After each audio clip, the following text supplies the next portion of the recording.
Binigyang pugay ni Mabalacat City Mayor Jeld Aquino ang kapulisan ng syudad sa pangunguna ni Police Lieutenant Colonel Efren David at PIDEA sa dalawang matagumpay na operasyon kontra droga na nagresulta sa pagkakasabat ng aabot sa 1 kilo o 6.8 milyong pisong halaga ng shabu at pagkakasawata ng isang di umano'y shabu laboratory sa isang apartment sa Barangay Mabiga. I'd like to comment po, no, our Chief of Police of Mabalacat in the person of Lieutenant Colonel Efren David, together with our PNP personnel, and of course with the proper assistance po of our PIDEA, headed by our PD Mark Viray, for their efforts to really intensify po, no, to eradicate illegal drugs in Mabalacat City. And we are very happy from the LG of Mabalacat with the constant communication, no, and request to our PNP and PIDEA to go through, no, to help us, no, to remove and eradicate yung illegal drugs, and we are really happy for the results. Marami po.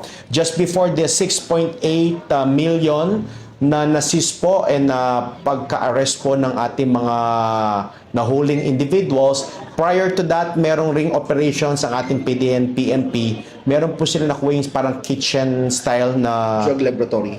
Laboratory. Nitong Sabado, May 2, inaresto ng kapulisan ng mag-live-in partner na itinuturing na high-value individuals sa isang buy-bust operation sa Barangay Dolores kung saan nasamsam ang nasa 6.8 milyong pisong halaga ng shabu. Nasawata naman ng PIDEA ang di umano'y laboratorio o pagawaan ng shabu sa Barangay Mabiga nitong April 29 kung saan nasamsam ang ilang kemikal at kagabitan sa paggawa ng illegal na droga. Para sa One Balita Central Luzon, ako si Jim Hipolito, laging on call sa balita.